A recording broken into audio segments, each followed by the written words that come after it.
Whales lived on land for millions and millions of years, became warm-blooded, nursed their young. Some of these animals then, about 55 million years ago, went back into the oceans, became the top predators.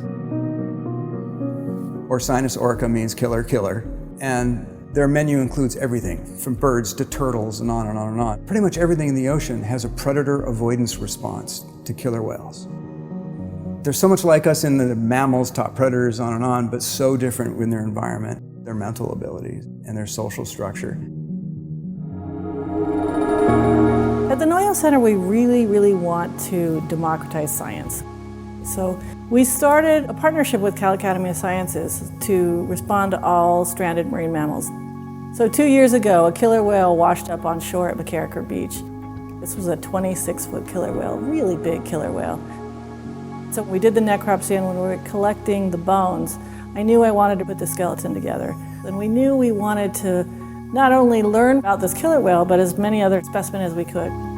We're still putting together who this whale was. And from the genetics that we've run, he points to a mammal eater from the North Gulf of Alaska.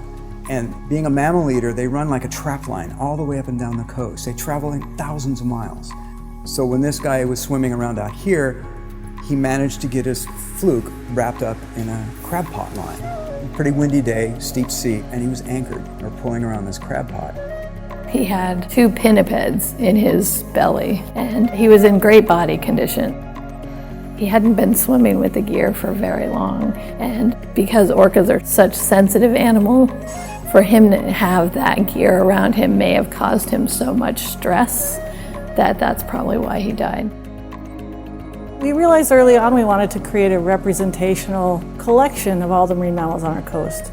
So we got in touch with Lee Post because he literally wrote the book on how to do this and has put together many other skeletons around the country, around the world.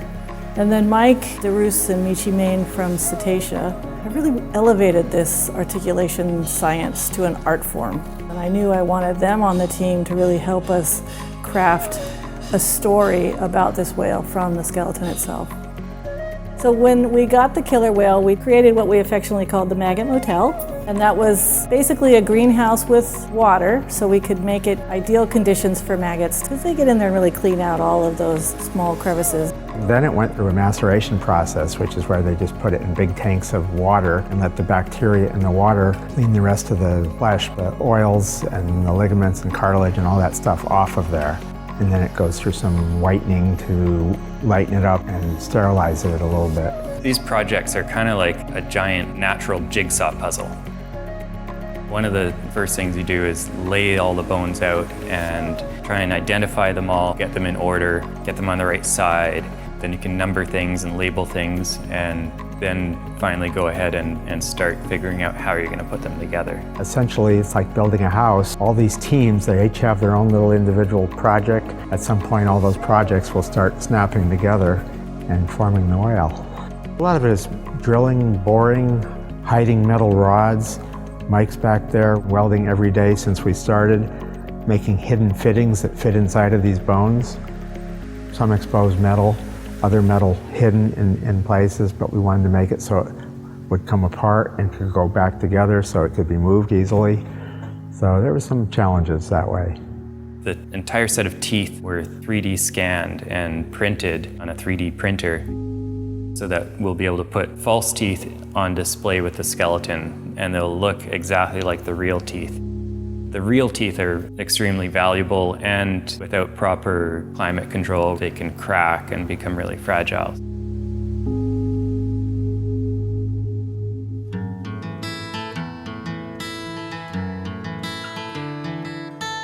We have taken the opportunity with our work to try and mount skeletons in a way that's really dynamic and lifelike, more to portray not what they look like in death, but what they look like and what they did in life.